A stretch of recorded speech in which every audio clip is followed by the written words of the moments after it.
पाकिस्तान और रूस पुराने दोस्त हैं। वो $4.5 बिलियन का उन्होंने डिफेंस सिस्टम लिया है S-400।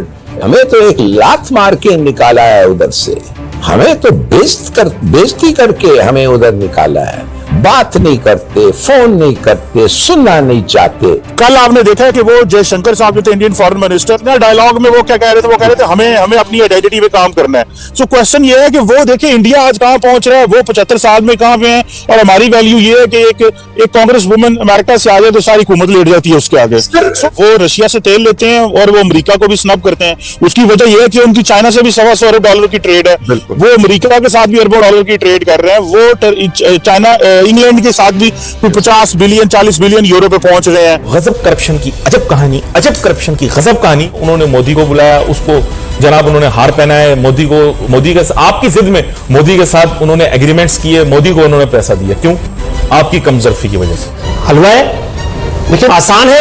इमरान खान कह रहे हैं कि हम अमेरिका हमें चेरी ब्लॉसम के जरिए कंट्रोल करें। इमरान खान को यह बताएंगे कि बात करने की तरीकेकार किस तरह से, आदाब आदाब, नशिस्त बर्खास्त के अंदाज क्या। एक इंडिया और सर सऊदी अरेबिया का, इंडिया का क्योंकि चाइना के साथ हुआ है सर, चाइना फैक्टर है जिसकी वजह से इन्होंने अपनी स्पेंडिंग्स बहुत बढ़ा दी। हमारी कौम को आप चेक करें कि वो लोग जिनसे भीख मांग के हम गुजारा करते हैं, हम उन तक को गाली देते हैं। अमेरिका मुर्दाबाद का सिर्फ एक नारा लगा दें, मैं देखूं आप कितने बड़े गैरत के सौदागर हैं। नमस्कार दोस्तों, स्वागत है आप लोग का INL न्यूज़ की एक और नए वीडियो में। दोस्तों आज पाकिस्तान को ये बात तो बिल्कुल अच्छी तरीके से पता चल गया है कि जो भारत है वो आज आर्थिक महाशक्ति बनने की ओर तेज़ी से ग्रसित हो रहा है, और उसने जो कदम है वो भी बढ़ाना चालू कर दिया है। क्योंकि जिस प्रकार से जो एस जयशंकर हैं, जो हमारे फॉरेन मिनिस्टर हैं, उनकी तरफ से जिस प्रकार के बयान आ रहे हैं उसको देखकर तो यही लगता है कि जो भारत है आज वो किसी के दबाव में नहीं आ रहा है। क्योंकि जिस प्रकार से यूक्रेन के मामले पे यूक्रेन और रशिया के मामले पे जिस प्रकार से अमेरिका ने और यूरोप कंट्रियों ने भारत पे दबाव डालने की कोशिश की कि वो रशिया के खिलाफ बयान दे और वोटिंग करे, लेकिन फिर भी भारत जो है वो अपने कदम कभी भी पीछे नहीं खींचा, और उसने साफ तरीके से कह दिया कि वो किसी के दबाव में आकर कोई काम नहीं करेगा। जो उसके देश के हित के लिए अच्छा होगा वो वही काम करेगा। और एक बार फिर से भारत ने रूस के साथ दोस्ती निभाते हुए भारत जो रूस है उसके खिलाफ वोटिंग नहीं की, जिसकी वजह से काफ़ी दुनिया जो है परेशान भी थी। लेकिन भारत के इन सब रवैयों को देखकर पाकिस्तान में आज डिबेट हो रहा है कि आखिरकार भारत ने ऐसा क्या कर दिया है कि आज भारत जो है वो जो सुपर पावर है अमेरिका है उसका भी दबाव नहीं आ रहा है उसके ऊपर। तो चलिए वीडियो में आगे बढ़ते हैं और देखते हैं पाकिस्तानी मीडिया और इन सब चीज़ों पे क्या बात कर रही है। खान साहब जो है ना वो एक पूरा ब्लेंडर करके गए थे फॉरेन पॉलिसी फ्रंट के ऊपर, जिसमें अमेरिका का तो आपको पता, उन्होंने सीधा कह दिया कि अमेरिका का जो यार है गद्दार है, गद्दार है। अच्छा, अब ये सब जो दो नंबरियां इमरान खान साहब ने सियासत में की, अपनी इज्जत बचाने के लिए, अपनी सियासी साख बचाने के लिए, अपनी बैड परफॉर्मेंस जो है उसको छुपाने के लिए, सियासतदान जितने भी मौजूद है ना सर, ये फखर भाई, ये सब के सब एक चीज में ये पर्सनली फील कर गए, जैसे अमेरिका ने इनके साथ किया है, या जैसे नरेंद्र मोदी ने इनके साथ किया है, या जैसे मोहम्मद बिन सलमान जो इनके साथ किया है। सो फॉरेन पॉलिसी फ्रंट के ऊपर तो कंप्लीट ब्लेंडर था, ठीक है जी। और अभी रियाद की आपने बात की, रियाद में आपको पता है शाम जो इमरान खान साहब हैं मोहम्मद बिन सलमान का जहाज लेके न्यूयॉर्क चले गए, और वहां जाके बैठ के मलेशिया और टर्की के साथ बैठ के ये बातें करते रहे कि हाँ टीवी खोलते हैं। वहां से ही उन्होंने मोहम्मद बिन सलमान ने जहाज वापस बुला लिया, वो टोरंटो से उन्होंने वापस बुला लिया। उन्होंने कहते राजा एडे तुसी वड्डे जो है ना उम्मत मुसलमान के जो लीडर हैं तुसी थल्ले गलत हो, ठीक है। वहां पे फिर पता नहीं किस तरह करके वापस ही आए। कल आपने देखा है कि वो जयशंकर साहब जो थे इंडियन फॉरेन मिनिस्टर, सर मैं उसी पे आ रहा था, बिल्कुल आपने बिल्कुल डायलॉग में वो क्या कह रहे थे, वो कह रहे थे हमें अपनी आइडेंटिटी पे काम करना है। सो क्वेश्चन ये है कि वो देखिए इंडिया आज कहां पहुंच रहा है, वो 75 साल में कहां पे हैं, और हमारी वैल्यू ये है कि एक कांग्रेस वुमन अमेरिका से आ जाए तो सारी हुकूमत लेट जाती है उसके आगे। सो इतनी तो औकात है हमारी लीडरशिप की कि ये उसी वक्त को बंदा है तो लेट जाते हैं जी। अच्छा, एस जयशंकर साहब, मतलब जिस तरीके से भी 2+2 में उन्होंने अमेरिका में बात की, रशिया से वो ऑयल लेते हैं, अमेरिका के साथ उनका एक स्ट्रेटेजिक पार्टनर है, चीन के साथ उनकी $120 अरब की तिजारत हो रही है। सर तीनों डिफरेंट ममालिक के साथ वो इतना अच्छे से मैनेज करते हैं, और हमसे एक ईरान और सऊदी अरेबिया मैनेज नहीं होता। बाकी मैं अमेरिका और चीन और रशिया की तो बात ही नहीं कर रहा। वो रशिया से तेल लेते हैं और वो अमेरिका को भी स्नब करते हैं। उसकी वजह यह है कि उनकी चाइना से भी $125 अरब की ट्रेड है, वो अमेरिका के साथ भी अरबों डॉलर की ट्रेड कर रहे हैं। वो चाइना इंग्लैंड के साथ भी कोई 50 बिलियन 40 बिलियन यूरो पे पहुंच रहे हैं बायलैटरल ट्रेड के ऊपर। सो क्वेश्चन ये है कि वो जिधर जाते हैं वो टोटल देखें $1 ट्रिलियन की एक्सपोर्ट की बात कर रहे हैं कि हमने इतना करना है, मार्केट बनाना चाहते हैं, ये एंड वो। सो क्वेश्चन ये है कि पाकिस्तान की टोटल देखें ना एक्सपोर्ट यहाँ पे कितनी है। हम नेट इंपोर्टर है हर चीज में, $40-50 अरब अगर आप कहीं से हमें अगर वो फॉरेन एक्सचेंज रिजर्व ना मिले। इंडिया आपने जिक्र किया, चाइना वो अमेरिका के साथ वो बहुत ही उनकी जो अलाइज हैं और वो क्वाड में भी हैं, रशिया के साथ ताल्लुकात अभी तक उन्होंने रखे हैं। लेकिन मैं सवाल ये कर रहा हूं कि यूक्रेन के मामले पर अगर बाइडेन के लिए तो ये सर्वाइवल का मसला है, और इस वक्त जो सूरत हाल है, जिस तरह यूरोप में भी एक चाइनीज मीडिया हाईलाइट कर रहा है कि किस तरीके से यूरोपियन यूनियन डिवाइडेड है इस इशू पर, तो इंडिया के लिए रशिया के साथ उसकी पुरानी दोस्ती है, अमेरिका के साथ नई नई मोहब्बत बहुत गाढ़ी हो गई है, so they will be also in a fix as we are. नहीं, मेरे ख्याल में अगर अमेरिका समझता है कि हिंदुस्तान सब कुछ छोड़ के उनकी गोद में छलांग मार के बैठ जाएगा, वो गलत है।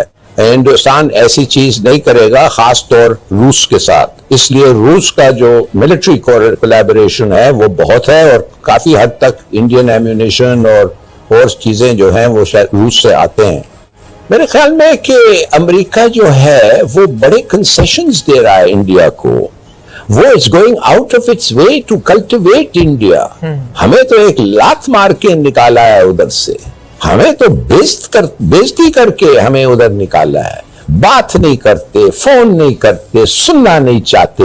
दे are going out of the way to insult us, और हमारा इंडिपेंडेंस सॉवरेनिटी तो छोड़ो, वो तो no case can that be compromise, मगर हमारा इंसल्टिंग बिहेवियर टुवर्ड्स पाकिस्तान ये अनएक्सेप्टेबल है। We should draw the right. अगर आप समझते हैं कि पॉलिटिकली और डिप्लोमेटिकली रूस जो है वो हमारे साथ इतनी दोस्ती दिखाएगा कि हिंदुस्तान को इतराज हो, वो नहीं होगा। लेट्स नॉट फॉरगेट, ईरान और रूस पुराने दोस्त हैं और उनका पुराना ये है, और इसी कुछ चंद दिनों पहले, चंद महीने पहले वो $4.5 बिलियन का उन्होंने डिफेंस सिस्टम लिया है S-400 रूस से, तो वो ऐसा कुछ नहीं कहेगा। Yes, in terms of arms spending पे ये है $76 बिलियन। यस, नंबर 2 है चाइना, यस, $293 बिलियन, और United states of America $2 trillion. तो आप अंदाजा लगा लें कि अगर ये इतनी ज्यादा स्पेंडिंग हो रही है तो कहीं ना कहीं वो चीजें प्रोड्यूस भी तो हो रही है ना। बेशक। और इन 3 के अलावा सारी दुनिया में जंग का जब भी माहौल होता है, जिस तरह यूक्रेन का हुआ है, तो अमन जब भी होगा बहुत देर तक आर्म्स स्पेंडिंग सारी दुनिया में बढ़ जाएंगी। एक इंडिया और सर सऊदी अरेबिया का, इंडिया का क्योंकि चाइना के साथ हुआ है सर, इस वजह से आप, क्योंकि सिप्री के साथ आप काम कर रहे हो और बहुत अरसे से आप इसको देख रहे होंगे, चाइना फैक्टर है जिसकी वजह से इन्होंने अपनी स्पेंडिंग्स बहुत बढ़ा दी। इंडिया से अगर पूछे तो उनका एनिमी नंबर 1 तो चाइना है ना जी, लेकिन साथ साथ वो पाकिस्तान को चाइना की एक एक्सटेंडेड आर्म इन साउथ एशिया समझते हैं जी। अगर कोई पाकिस्तान में पूछे कि आप क्यों उतनी स्पेंडिंग करते हैं तो वो कहते हैं इंडिया हमारे लिए है। चाइना से पूछे तो वो कहते हैं American are the reason we spend. तो ये एक विशियस सर्कल है। सर अभी कश्मीर इशू लग रहा है कि कुछ मतलब साइड लाइन हो गया, पूरी दुनिया अब उसके ऊपर बात नहीं करती। यूरोपीय यूनियन की हम बात कर लें या यूनाइटेड नेशन की या बाकी पावर्स की और इवन इस्लामिक कंट्रीज की, वो शायद इंडिया ने अपनी बात उनको मनवा ली है।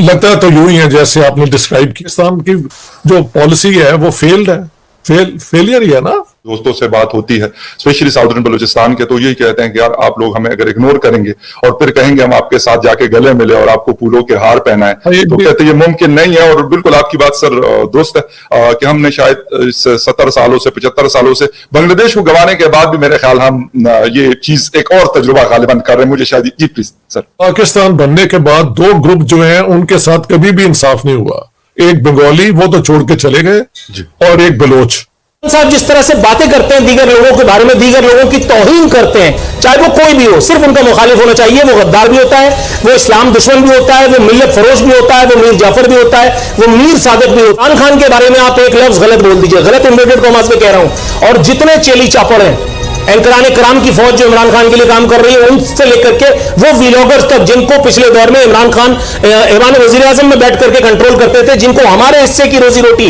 हमारा पेट काट करके जिनको अरबों रुपए के जो है वो बजट जिनको असाइन किया जाता था, वो आपके पीछे अल्लाह माफ करे माज़ल्लाह कुत्ते बिल्ली की तरह पड़े। इस वक्त FATF वाले मामला भी देख लें, श्रीलंका जो बैंकरप्ट हुआ है, मैं मुसलसल पढ़ रहा हूं, मुसलसल मुख्तलिफ चीजें, तो उसमें नजर ये आ रहा है कि पाकिस्तान के पास टाइम जैसे बहुत कम है। अल्लाह ताला पाकिस्तान के साथ मामला में बेहतरी करे, लेकिन ये मामला दुआओं से आगे बढ़ चुका है। अब हमें दवा करनी है, प्रैक्टिकल की क्लच प्लेटें दवा देने लगती हैं, इनके प्लेटलेट्स ऊपर होने लगते हैं, इनको मलकुल मौत सामने नजर आने लगता है, और जब ये बाहर जाते हैं तो ये पिज्जा खाते हैं, जब ये बाहर जाते हैं तो ये गोल्फ देखते हैं, ये सिर्फ डंडी कूदना जो है वो रस्सी कूदना बाकी रह जाता है। ये बात इमरान खान की इस हेट्रेड को लेकर के इमरान खान के मुरीदीन, उसके उनके फॉलोअर्स, ये बाकायदा स्टेट के ऑर्गन्स के खिलाफ न सिर्फ पाकिस्तान में बल्कि पाकिस्तान से बाहर तो खुल करके ओवरसीज पाकिस्तानियों की शक्ल में न सिर्फ इन्होंने पाकिस्तान का पासपोर्ट जलाया, इन्होंने पाकिस्तान के आर्मी चीफ के खिलाफ ऐसी ऐसी वाहियात बातें की कि जो आप सुन नहीं सकते।